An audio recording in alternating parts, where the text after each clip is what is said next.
భాను మామూలుగా కాలేజీకి వెళ్ళొస్తున్నాడు. దేవితో కలిసి చదువుకుంటున్నాడు. సంపూర్ణకి 8వ నెలొచ్చింది. మరీ భారంగా కనిపిస్తోంది. ఇటు అటు తిరిగి పనిచేస్తూనే ఉంది. అలా తిరుగుతున్న సంపూర్ణను చూస్తే సుందర్రావుకి మనసులో భయంగా, బాధగా అనిపిస్తోంది. విమల తన దాంపత్య జీవితం మధురంగా సాగిపోతోందని ఉత్తరాలు రాస్తోంది. రామచంద్రయ్య గారు కూతురి క్షేమం తెలపమంటూ ఉత్తరం రాశాడు. సుందర్రావు వెంటనే జవాబు రాసి పడేశాడు. పిలకశాస్త్రొచ్చాడు. సంపూర్ణతో చాలాసేపు కబుర్లు చెప్పాడు. ఇంటికి సంబంధించిన విషయాలన్నీ విమలకు అప్పగించేసి తను నిశ్చింతగా రోజులు దొర్లిస్తున్నానని చెప్పాడు. సంపూర్ణ చాలా సంతోషించింది. ఆ, వారం రోజుల్లో నిన్ను తీసుకువెళ్ళడానికి మీ అమ్మా నాన్న వస్తామన్నారమ్మా. సూడిదలివ్వాలట కదూ, ఇక్కడికి తెస్తారట, మీకు చెప్పమని చెప్పారు. "ఉమ్," అంది సంపూర్ణ. పిలకశాస్త్రి వెళ్ళిపోయాడు. రావులమ్మ జ్వరం వస్తోందని 2 రోజులుగా పనిలోకి రావడం లేదు. ఇందువల్ల మరీ పని ఎక్కువైంది సంపూర్ణకి. సాయంకాలం అయింది. టిఫిన్ చేసే ఓపిక లేక ఊరకుండిపోయింది. భాను వచ్చి ఆకలంటాడేమో అని మనసులో పీకుతోంది. ఏమన్నా కానివ్వు, నేను చేయలేను అని చెప్పేస్తాను అని గట్టిగా నిర్ణయించుకుంది. భాను రాలేదు. 6 గంటలు దాటుతుండగా సుందర్రావు వచ్చాడు. అలవాటుగానే అడిగాడు, భాను వచ్చాడా అని. రాలేదు అంది ముక్తసరిగా. రాలేదా? ఎందుకని? అబ్బబ్బా, ఇంకా అతనేమన్నా చిన్నపిల్లాడా? కాలేజీ నుంచి రావడం కాస్త ఆలస్యమైతే చాలు అంత గాబరా పడతారెందుకు? ఇప్పుడు అతనికి స్నేహితులు ఎక్కువయ్యారు. ఏ కారణంగానో ఆలస్యం అయి ఉంటుంది. అతనే వస్తాడు. మీరు బట్టలు మార్చుకోండి విసుగ్గా అంది సంపూర్ణ. సుందర్రావు సంపూర్ణ ముఖంలోకి చూశాడు. ఎందుకో విసుగ్గా ఉంది అనుకున్నాడు. బట్టలు మార్చుకున్నాడు. తనే టీ కలుపుని తాగాడు. బయట వరండాలో ఇటు అటు పచార్లు చేస్తూ తమ్ముడు కోసం ఎదురు చూడసాగాడు. గేటు దగ్గర 2 కుర్రాళ్ళు నిల్చుని అడిగారు. భానుప్రసాద్ అన్నగారు సుందర్రావు గారి ఇల్లు ఇదే కదూ? అవును, ఏంటి? వాళ్ళ దగ్గరగా నడుస్తూ అడిగాడు. అతని అన్నయ్య మీరేనా? "ఉమ్, మా తమ్ముడేడి?" ఈరోజు కాలేజీ నుంచి మామూలుగా మీ భానుప్రసాద్, అతని ఫ్రెండ్ దేవిప్రసాద్ కలిసొస్తూ బస్టాప్ దగ్గర నిల్చున్నారట. అక్కడ వీరిలానే బస్ కోసం నిరీక్షిస్తోన్న ఓ అమ్మాయిని 2 రౌడీలు ఏడిపించసాగారట. ఆ అమ్మాయి ఏడవడం మొదలుపెట్టిందట. అయినా వాళ్ళు ఊరుకోలేదట. జడ పట్టుకుని, పైట పట్టుకుని లాగి ఏడిపిస్తుంటే మీ భానుప్రసాద్, దేవిప్రసాద్ కలగజేసుకుని అలా అనకండి అని మర్యాదగా చెప్పారంట. వాళ్ళు పొగరుగా జవాబిచ్చారట. వీళ్ళు పోలీసు రిపోర్ట్ ఇస్తామని బయలుదేరితే ఆ ఇద్దరూ వీళ్ళని కొట్టారట. వీళ్ళు వాళ్ళని తిరిగి కొట్టారట. కానీ వాళ్ళు పెద్దవాళ్ళు, వీళ్ళు చిన్నవాళ్ళు కదా. అందువల్ల వీళ్ళకి ఎక్కువ దెబ్బలు తగిలాయట. దేవీప్రసాద్ తండ్రికి ఈ వార్త తెలిసి ఆయనొచ్చి వాళ్ళని డాక్టర్ దగ్గరికి తీసుకువెళ్లారు. మీరు గాబరా పడుతుంటారని చెప్పి రమ్మన్నాడు మీ భానుప్రసాద్. మేం వెళ్ళొస్తామండి. వాళ్ళు వెళ్ళిపోయారు. సుందర్రావు లోపలికొచ్చి ప్యాంటు షర్టు వేసుకుని స్కూటర్ తీసుకుని దేవి ఇంటికి వెళ్ళాడు. దేవి మౌనంగా బాధని భరిస్తున్నాడు. భాను అబ్బా అమ్మా అని బిగ్గరగా మూలుగుతున్నాడు. ముఖం మీద బుగ్గల మీద ప్లాస్టర్ అతికించుంది. మోచేతుల దగ్గర నల్లగా వాతలు తేలున్నాయి. అన్నగారిని చూస్తూనే భాను కాస్త భయపడ్డాడు. తర్వాత జరిగిందంతా చెప్పన్నాడు. మాది తప్పులేదన్నయ్య. వాళ్ళు వట్టి రోగ్స్, ఈడియట్స్. ఒంటరిగా బస్ కోసం నిల్చున్న ఓ ఆడపిల్లని అలా అవమానంగా మాట్లాడుతుంటే ఎలానయ్య సహించేది? ఆ రౌడీలు ఏం చేస్తారో అని భయపడి చూసి చూడనట్లు ఊరుకుంటున్నారు తోటి ప్రయాణికులు. అందుకే మరీ రెచ్చిపోతున్నారు వెధవలు. మేం దెబ్బలు తింటే తిన్నాం. వాళ్ళని పోలీసులకు అప్పగించాం. గర్వంగా ముఖం పెట్టాడు భానుప్రసాద్. సుందర్రావు ఏం మాట్లాడలేదు. దేవి తండ్రి మాత్రం ఇద్దరినీ కలిపి ఇంకా కేకలు వేస్తూనే ఉన్నాడు. మీకు చూడబోతే 20 ఏళ్లన్నా లేవు. రౌడీలతో తగువు దిగితే ఇలాగే జరుగుతుంది. అయినా ఎవరెలా పోతే మీకెందుకు? మీ చదువు చూసుకుని సరాసరి ఇంటికి రాక. దేవి ఒక్క మాట కూడా మాట్లాడలేదు. సుందర్రావు, దేవి తండ్రి రామ్మూర్తి గారు కాసేపు కూర్చుని కబుర్లు చెప్పుకున్నారు. తర్వాత ఇంటికి వెళదాం పదా అన్నాడు తమ్ముణ్ణి. ఇవాళ రాలేను, ఇక్కడే ఉంటాను అన్నాడు భాను. రామ్మూర్తి గారు అదే మంచిది అన్నారు. సుందర్రావు ఇంటికొచ్చేశాడు. వస్తూ అనుకున్నాడు, భాను కొత్త కొత్త సమస్యల్ని తెచ్చేలా ఉన్నాడు. భాను ఇంటికి రానని ఎందుకన్నాడు? ఒంటరిగా ఉండాలనా? ఇదే ఇదే ఆలోచిస్తున్నాడు. సంపూర్ణ ఆతృతగా అంది, భాను ఏడి అని. రేపొస్తానన్నాడు. పొడిగా జవాబిచ్చాడు. ఎందుకని? భాను మనసుకి ఏ చిన్న బాధ కలిగినా దేవి పక్కనే ఉండాలంటాడు. ఇది వాడికి చిన్నప్పటి నుంచి ఉన్న అలవాటు. నేనెంత దగ్గరగా ఉందామని ప్రయత్నించినా వాడెందుకో దూరం జరుగుతుంటాడు. బహుశా దీనికి కారణం మా ఇద్దరికీ ఉన్న వయసులోని తేడా కావచ్చు. ఇంకో 4 ఏళ్లు కాగానే, భానుకి చదువు పూర్తి కాగానే వాడికి పెళ్లి చేసేయాలి. తనలో తను అనుకుంటున్నట్లు అన్నాడు. భానుకి దెబ్బలు కాస్త తగ్గాయి. కాలేజీకి వెళ్ళొస్తున్నాడు దేవితో కలిసి. మరెప్పుడూ అలాంటి విషయాలు తలదూర్చకండి అని గట్టిగా వార్నింగ్ ఇచ్చాడు సుందర్రావు. భాను, దేవి అవుననలేదు, కాదనలేదు. సంపూర్ణ తల్లిదండ్రులొచ్చి కూతురికి సూడిదలిచ్చి తీసుకుపోయారు. సంపూర్ణ లేని ఇల్లు బౌరుమంటున్నట్లు అనిపించసాగింది సుందర్రావుకి. ఇంట్లో ఏం తోచడం లేదు. సంపూర్ణ తిరిగి రావడానికి ఎన్ని రోజులు కావాలో ప్రతిరోజు లెక్క వేసుకుంటూ కాలక్షేపం చేస్తున్నాడు. అన్నయ్య, తమ్ముడు కలిసి వంట చేసుకుంటున్నారు. భాను కాలేజీకి వెళ్ళొస్తున్నాడు. పరీక్షలు ప్రారంభమయ్యాయి. అన్ని పరీక్షలు బానే రాశారు స్నేహితులిద్దరూ. కాలేజీకి వేసవి సెలవులు ఇచ్చేశారు. ఇంకా భాను ఇల్లంతా సర్దడం మొదలుపెట్టాడు. మూల మూలలా ఉన్న బూజు దులిపేశాడు. అన్నగారి పుస్తకాలన్నీ దులిపేసి అల్మరాలో వరుసగా సర్దేశాడు. బట్టల స్టాండ్ మీదున్న మాసిన బట్టలన్నీ తీసి చాకలికి పడేశాడు. చిరిగినవన్నీ ఏరి రావులమ్మకిచ్చేశాడు. గోడలకున్న ఫోటోలన్నీ తీసి తుడిచి మళ్ళీ తగిలిస్తుండగా వాకిట్లోంచి కేక వినిపించింది. పోస్ట్ మ్యాన్ ఓ కార్డు అందించి వెళ్ళిపోయాడు. అన్నగారి అత్తవారి ఊరి నుంచి ఉత్తరం త్వర త్వరగా చదివేసి ఒకసారి గావుకేక పెట్టాడు. రావులమ్మ, రావులమ్మోయ్, ఉత్తరం వచ్చేసింది. పెరట్లో గిన్నెలు బరబరా తోముతున్న రావులమ్మ భాను మాటని వినిపించుకోలేదు. తనే పరుగునొచ్చి చెప్పాడు. రావులమ్మ, అన్నయ్యకి కొడుకు పుట్టాడట. ఆ, అబ్బాయే? నోరంతా తెరిచి సంతోషం వ్యక్తం చేసింది రావులమ్మ. ఆ, అబ్బాయే మురిసిపోతూ అన్నాడు. ఆ, అయితే ఈసారి 5 రూపాయలు ఇలా పారేసిన్న బాబు, కొత్త సినిమా చూస్తాను. అమ్మ, ఆశ, అన్నయ్యని అడుగు. అన్నయ్య అంటే నాకు భయం సేను బాబు, నీకు మాత్రం కొడుకు గాడేటి? చిచ్చి, వాడు అన్నయ్య కొడుకు. కాదన్నేంటిగానే కాసింత పంచదారేటి 5 రూపాయలట్టా పారేయ్. పనంతా త్వర త్వరగా పూర్తి చేసుకుని భాను దగ్గరకు వచ్చింది రావులమ్మ. 2 రూపాయలు తీసిచ్చాడు. ఇదేంటి? అదంతే, ఆ 2 రూపాయలు నువ్వు చూడబోయే కొత్త సినిమాకి సరిపోతాయి. ఇంకా డబ్బు మిగిలిందా? తాగి రేపు పనికి రావు, అందుకివ్వను. ఉమ్, మూలుగుతూ 1/4 కిలో పంచదార తీసుకుని వెళ్ళిపోయింది రావులమ్మ. ఈ స్వీట్ న్యూస్ స్వీట్గా వినిపించాలన్నయ్యకి. అన్నయ్య వచ్చేసరికి ఏదైనా స్వీట్ చేస్తే గుడ్ ఐడియా. కానీ నేనెప్పుడు స్వీట్ చేయలేదే. ఆ, ఏముంది, మైసూర్ పాక్ చేసేస్తాను అని ఇంకా వీధి వాకిలి తలుపు గడియ బిగించి వంటగదిలోకి వచ్చాడు. డబ్బాలన్నీ వెతికి శనగపిండి, నెయ్యి తీశాడు. పంచదార తీసుకున్నాడు. మైసూరు పాకం చేయడంలో మునిగిపోయాడు. అరగంట అవుతుండగానే సుందర్రావు ఇంటికొచ్చాడు. బట్టలు మార్చుకోకుండానే ప్లేట్లో 2 నల్లగా మాడిపోయిన డైమండ్ ఆకారంలో ఉన్న ముక్కలు పెట్టి తీసుకునొచ్చాడు. అన్నయ్య, నోరు తెరు అన్నాడు. సుందర్రావు తమ్ముణ్ణి అతని చేతిలో ఉన్న ప్లేట్లోని ముక్కల్ని మారిచి మారిచి చూసి అన్నాడు. ఏంటిది? నోరు తెరు చెప్తాను. తెరవను. వాటిని చూస్తుంటే భయంగా ఉంది. మైసూర్పాక్ అన్నయ్య, నీకో స్వీట్ న్యూస్తో పాటు ఈ స్వీట్ కూడా. ఏంటా న్యూస్? ముందు చెప్పు. నీకు కొడుకు పుట్టాడట. మీ మామగారు ఉత్తరం రాశారు. అది నేనే ముందు చదివాను. నిజంగా? ఏదో ఉత్తరం? భాను తెచ్చిచ్చాడు. సుందర్రావు ఉత్తరం చదువుతూనే నోరు తెరిచాడు. భాను ఓ ముక్క పెట్టాడు. సుందర్రావు మాడిపోయిందని బయటికెళ్ళి ఉమ్మేసి నోరు కడుక్కునొచ్చాడు.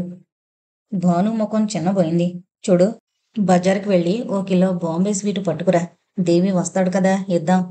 20 రూపాయలు తీసిచ్చాడు. భాను హుషారుగా స్కూటర్ తీసుకుని వెళ్ళిపోయాడు. స్వీట్స్ తీసుకుని దేవిని కూడా తీసుకునొచ్చాడు. దేవి నవ్వుతూ అన్నాడు. కంగ్రాచులేషన్స్ అన్నయ్య. Thank you. బాబుని చూడ్డానికి ఎప్పుడు ఊరెళ్తారు? 1 వారం తర్వాత. నేను వస్తాను. అలాగే, తప్పకుండా వెళదాం. ఇంకా భాను గదిలోకి వెళ్ళిపోయాడు దేవి. వాళ్ళిద్దరూ ఏవేవో కబుర్లు చెప్పుకుంటున్నారు. సుందర్రావు ఆలోచనలో పడిపోయాడు. బాబు ఎలా ఉన్నాడో, ఎవరి పోలికో. తను గనక తన దగ్గరే ఉంటే ఎంత సంతోషించేదో. భగవంతుడి దయవల్ల సంపూర్ణ ఆరోగ్యం బాగుండాలి. 2 నెలలు ఎలాగో గడిపేస్తే తర్వాత తనిక్కడికి వచ్చేస్తుంది. ఇల్లు కళకళలాడుతుంది. బాలింతరాలుగా సంపూర్ణ ఎలా ఉందో. భార్యని చూడాలని సుందర్రావు మనసు తాతాలాడసాగింది. తను ఇప్పుడే గనక వెళితే ఆ ఊళ్ళో అందరూ నవ్వరు. మనసుని అదుపులో తెచ్చుకునే ప్రయత్నంలో ఉండిపోయాడు. 4 రోజులు గడిచిపోయాయి. 5వ రోజు ఆఫీస్కి వెళ్లిన సుందర్రావు సాయంకాలం 6 గంటలకి ఇంటికొచ్చాడు. తలుపు తాళం వేసింది. భాను ఎక్కడికి వెళ్ళుంటాడు? ఎక్కడికన్నా వెళ్ళినా నీ వచ్చే టైంకి ఇల్లు తాళం వేసుంచడే. ఆశ్చర్యంగా తాళం వైపు చూస్తూ నిల్చున్నాడు. అమరేశ్వర్ని అడిగాడు. మా భాను ఎక్కడికి వెళ్ళాడు? తాళం చెవిచ్చాడా అని. తెలీదని జవాబు చెప్పింది. రావులమ్మ ఆదరాబాదరా పరిగెత్తుకొచ్చింది. అయ్యా, అప్పుడే వచ్చేసినావా అంటూ. వచ్చేసాను గాని చిన్నబాబేడి? చిన్నబాబు గారు బులిబాబు గారిని చూడాలని ఊరెళ్ళినారు. ఆ దేవయ్య ఎవరిదో స్కూటర్ అట్టుకొచ్చినాడు. ఇద్దరూ అదిక్కెళ్ళారు. రేపొత్తామని చెప్పమన్నారు. ఇదిగో తాళం చెవి. ఈ సీటీ కూడా నీకిమ్మని చెప్పినాడు చిన్నబాబు. రెండూ అందించి రావులమ్మ వెళ్ళిపోయింది. చీటీ విప్పి చూశాడు. అన్నయ్య, వదినకి బాబు పుట్టాడని తెలిసినప్పటి నుంచి వాణ్ణి చూడాలని మనసు తాతాలాడిపోతుంది. అందుకే నీకు చెప్పకుండా నేను దేవి బయలుదేరి వెళ్ళిపోతున్నాం. బాబుని చూసొచ్చిన తర్వాత వాడు ఎలా ఉన్నాడో చెప్తాను. నీకు చెప్పకుండా వెళుతున్నందుకు క్షమించన్నయ్య. ఈ రోజుకి నీకు వంట చేసుంచాను. చల్లారిపోతుంది అనుకో. అయినా ఎలాగో అలా అది తినేసే. జాగ్రత్తగానే వస్తాను. ఇంతే, నీ తమ్ముడు భానుప్రసాద్. సుందర్రావు ఉత్తరం పూర్తిగా చదివాడు. ముందు కోపం వచ్చింది. తర్వాత అది తగ్గే నవ్వుగా మారింది. పిచ్చి వెధవ, నాతో చెప్పి వెళితే బాగుండేది.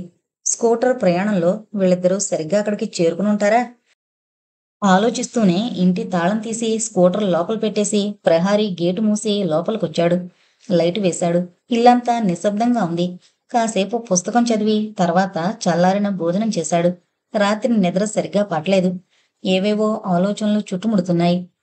హఠాత్తుగా వచ్చిన మరిదిని చూసి సంపూర్ణ ఏమనుకుంటుంది? సంతోషిస్తుందా? కబుర్లు చెప్తుందా? బాబుని చూపిస్తుందా? నాకంటే భానుయే స్వతంత్రుడు. బాబుని చూడాలనిపించింది. అంతే, వెళ్ళిపోయాడు. నేనే అలా వెళితే వెర్రివాణ్ణని వేళాకోళం పట్టించరు. భాను త్వరగా తిరిగొస్తే బాగుండు. బాబు ఎలా ఉన్నాడో వర్ణించి చెప్తే బాగుండు. ఇలా ఆలోచిస్తూ నిద్రలోకి జారిపోయాడు. ఆ నిద్రలో కల, వింతైన కల. తన కొడుకు ఒక్కసారిగా భాను అంత అయిపోయినట్లుగా తన దగ్గరకొచ్చి డాడీ అని పిలిచినట్లుగా, అలా పిలుస్తున్న బాబుని తదేకంగా తను చూస్తున్నట్లుగా. అందమైన ముఖం, పెద్ద కళ్ళు, ఒత్తైన క్రాపు, తెల్లగా పొడుగ్గా అచ్చంగా సంపూర్ణ పోలికలో ఉన్న బాబుని రెండు చేతులు చాచి గుండెలకి హత్తుకున్నట్లు. అప్పుడు మనసు ఏదో కొత్త అనుభూతితో స్పందిస్తున్నట్లుగా అనిపిస్తోంది. మెలకు వచ్చేసింది. కల గుర్తుకొచ్చింది. పెదవుల మీద చిరునవ్వు మెరిసింది. టైం చూశాడు. 11 గంటలు. ఒత్తిగిల్లి పడుకుని మళ్ళీ నిద్రపోవాలని ప్రయత్నిస్తూ కళ్ళు మూసుకున్నాడు. తెల్లవారింది. రావులమ్మొచ్చి తలుపు తట్టిన శబ్దానికి గాని సుందర్రావుకి మెలకువ రాలేదు. కళ్ళు తెరిచి కిటికీలో నుంచి బయట చూసేసరికి ఎండ కనిపించింది. అరే, చాలా టైం అయినట్లుంది అనుకుంటూ లేచి తలుపు తెరిచాడు. సంపూర్ణప్పుడు 6 గంటలు కాకుండానే పనికొచ్చే రావులమ్మ ఇప్పుడు 7 గంటలు దాటిన తర్వాత గాని రావడం లేదు. ఇదిలా రావడం వల్ల తనకి ఆలస్యం అయిపోతుందని భాను అర్ధగంట దెబ్బలాడు గాని రావులమ్మకి గిన్నెలు బయట పడేయడు. రేపు 5ంటికే వస్తాగాని చిన్నబాబు పాలసిసలై పాలు తెత్తా అని బ్రతిమలాడి అతని కోపాన్ని పోగొడుతున్నప్పటికీ మర్నాడు మామూలే. ఈ రోజు 7:30 అయింది. వాకిట్లో ముగ్గులేసి పాలు తెచ్చిచ్చి గిన్నెలు కడిగి వెళ్ళిపోయింది రావులమ్మ. సుందర్రావు కాలకృత్యాలు తీర్చుకుని కాఫీ కలుపుకుని తాగి స్నానం చేశాడు. వంట చేసుకోవాలంటే బద్ధకంగా ఉంది. ఇంకా ఇల్లు తాళం వేసి అమరేశ్వర్కిచ్చాడు. మా భాను వస్తే ఇవ్వండి అని చెప్పి ఆఫీస్కి వెళ్ళిపోయాడు. సాయంకాలం వచ్చి చూసినా తను వేసిన తాళం అలాగే ఉంది. సుందర్రావుని చూస్తూనే అమరేశ్వరి కొడుకు తాళం చెవి తెచ్చిచ్చి చెప్పాడు. మీ భాను రాలేదటండి మామయ్య గారు. వీడెందుకు రాలేదు? వాళ్ళు రానివ్వలేదా? లేక సుమిత్రతో కబుర్లు చెప్తూ ఇక్కడ నేను ఒంటరిగా ఉన్నానని మర్చిపోయాడా? సుందర్రావుకి ఆలోచనలు పరిపరి విధాలుగా పోతున్నాయి. ఎలాగో రాత్రి వంట ముగించుకుని రేడియో ఆన్ చేశాడు. హిందీ పాటలొస్తున్నాయి. 8 గంటలు కావస్తున్నా భాను దేవి రాలేదు. సుందర్రావు మనసు అశాంతితో వేగిపోతూ ఉంది. సిగరెట్లు కాలుస్తూ వరండాలో అటు ఇటు పచార్లు చేస్తున్నాడు. ప్రహారీ గేటు తీసిన శబ్దమైంది. తలెత్తి చూశాడు. ముఖానికి మోచేతులకి ప్లాస్టర్. కుంటుతూ లోపలికొచ్చాడు భాను. ఏమైందిరా? యాక్సిడెంట్. యాక్సిడెంటా? ఎప్పుడు? ఎక్కడ? ఎలా? చొప్పున తమ్ముడి దగ్గరకొచ్చి దెబ్బల్ని చూస్తూ ఆదుర్దాగా అడిగాడు. మేమక్కడికి బాగానే వెళ్ళాం. బాబుని చూసాం. ఉదయమే వెళ్ళిపోతామన్నాం. మీ మామగారు వీల్లేదు, సెలవులే కదా 2 రోజులు ఉండండి అన్నారు. కుదరదండి, వెళ్ళాలి అని గట్టిగా చెప్పాం. సరే పోని భోంచేసి సాయంకాలం వెళ్ళండి అని బలవంతం చేశారు. సరే అని ఉన్నాం. మధ్యాహ్నం బయలుదేరి వస్తున్నాం. మన సిటీకి దగ్గరలోకి వస్తుండగా ఓ 2 ఎడ్ల బండి స్కూటర్కి అడ్డం వచ్చింది. తప్పించుకునే ప్రయత్నంలో పడిపోయాం. దేవి ఏడి?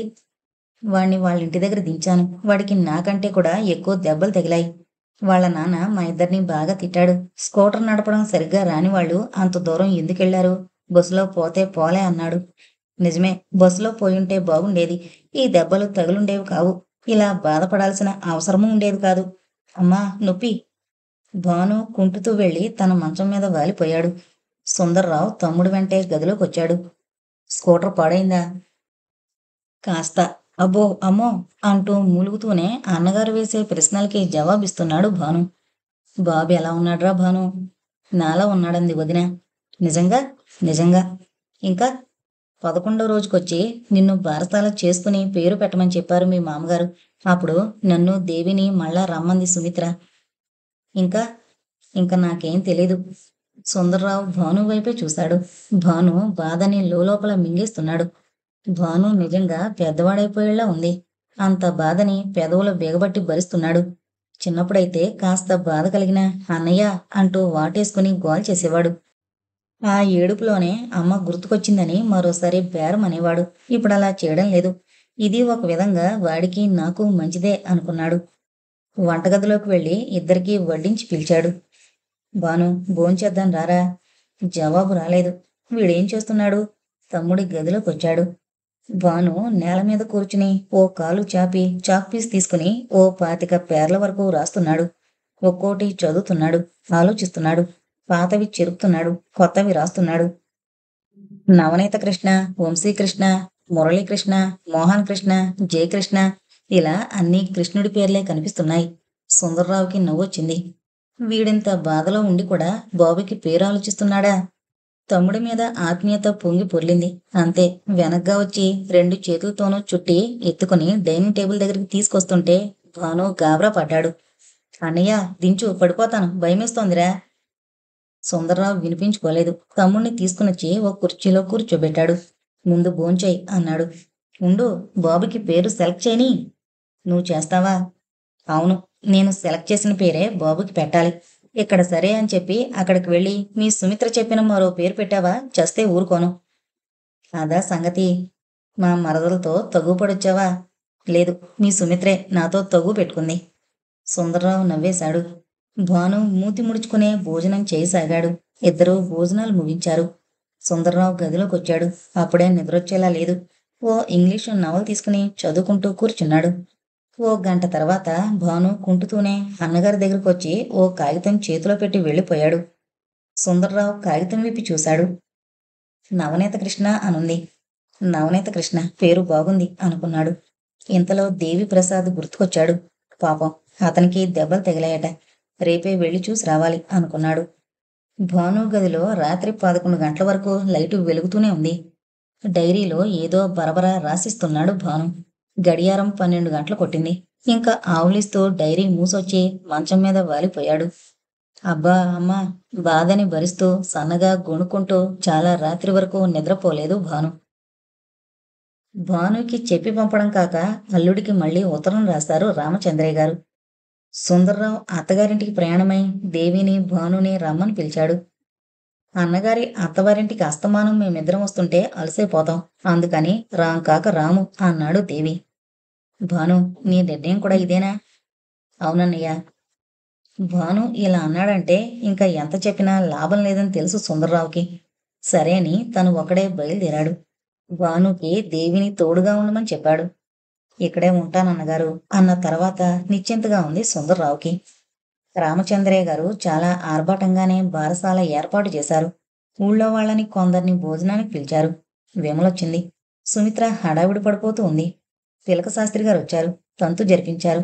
అంతా అయిన తర్వాత ఆ అబ్బాయికి పేరు ఏం పెట్టాలంటే ఏం పెట్టాలి అనుకున్నారు.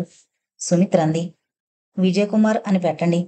మామగారు దేవుళ్ళ పేర్లు చెప్తున్నాడు. అత్తగారు తన పూర్వుల పేర్లు కలిసొచ్చేలా పెట్టాలంటోంది. సుందర్రావు అందరూ చెప్పేది శ్రద్ధగా విన్నట్టే నటించాడు. భార్యని మెల్లగా అడిగాడు. నీ అభిప్రాయం ఏమిటి? మీ ఇష్టమే నా ఇష్టం. వెండి పళ్ళల్లో ఉన్న బియ్యంలో బంగారపు ఉంగరంతో రాసేశాడు. పిలకశాస్త్రి ఆ అక్షరాల్ని చదివాడు. నవనీత కృష్ణ. సుమిత్ర ముఖం ఎర్రబడిపోయింది. అంతే, అక్కడి నుంచి వెళ్ళిపోయింది. అలిగి కూర్చుంది. సంపూర్ణ చెల్లెల్ని బ్రతిమిలాడింది. అయినా లాభం లేకపోయింది. నీకు నేనెక్కువ కాదు గాని బావగారికి వాళ్ళ తమ్ముడు ఎక్కువ అంది ముఖం చిట్లించి చూస్తూ. ఈ మాటకి సుందర్రావు నవ్వేశాడు. సుమిత్రకి మరీ కోపం వచ్చింది. సుమిత్ర, సాయంకాలం సినిమాకి పోదాం. సుందర్రావు నచ్చజెప్ప చూశాడు. ఏమక్కర్లే. విసురుగా అక్కడి నుంచి వెళ్ళబోతుంటే పిలకశాస్త్రి కలగజేసుకుంటూ, సుమిత్రమ్మ, నీకు నచ్చిన ఆ పేరు నువ్వే దాచుకోమ్మా, నీ కొడుకే పెట్టుకుందు గాని. నీకెప్పుడు పెళ్లిళ్ళు బారసాలు ఇదే పనా అని వెక్కిరించి పారిపోయింది. పిలక శాస్త్రి ఈ అని ఇకిలించి భోజనం కానిచ్చి భుక్తాయాసం తీర్చుకుని తర్వాత ఇంటికి వెళ్ళాడు. సాయంకాలం అయింది. సంపూర్ణ కొడుకుని తీసుకొచ్చి సుందర్రావు ఒళ్ళో పడుకోబెట్టింది.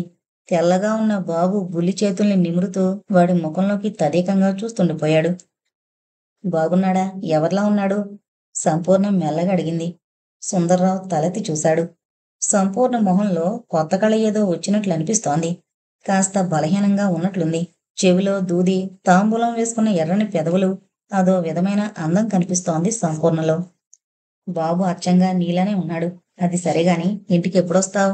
అడిగాడు. 5 నెలల తర్వాత మాట. "ఉమ్, ఆశ 5 నెలలట. అంతే. వీల్లేదు. 2 నెలలు. 3వ నెల రాగానే వచ్చేయాలి. ఇదేనా బాబుని పెంచడం నువ్వు నేర్చుకోవడం కోసం? గుర్తుంచుకో. మా అమ్మ నాన్న పంపిస్తేగా. నువ్వు వెళ్ళిపోతానంటే పంపేస్తారు. అది సరేగాని భాను ఎందుకు రాలేదు? అన్నయ్య అత్తవారింటికి పదే పదే వస్తే పలచనైపోతాడట. భలేవాడే.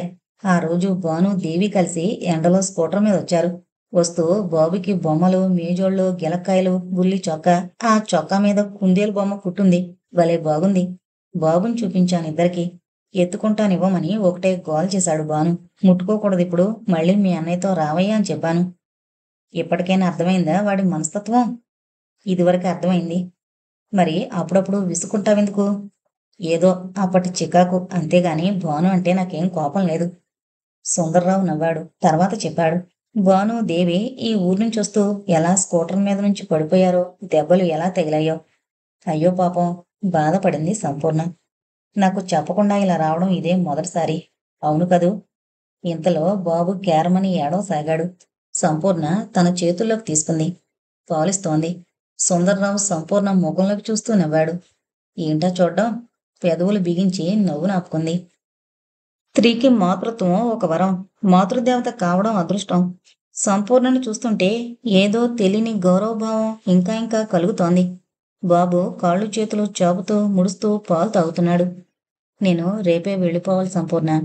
మీరెప్పుడూ ఇంతే. మరో 4 రోజులన్నా ఉండండి. ప్రాధేయపడింది. వీల్లేదు, వెళ్ళాలి.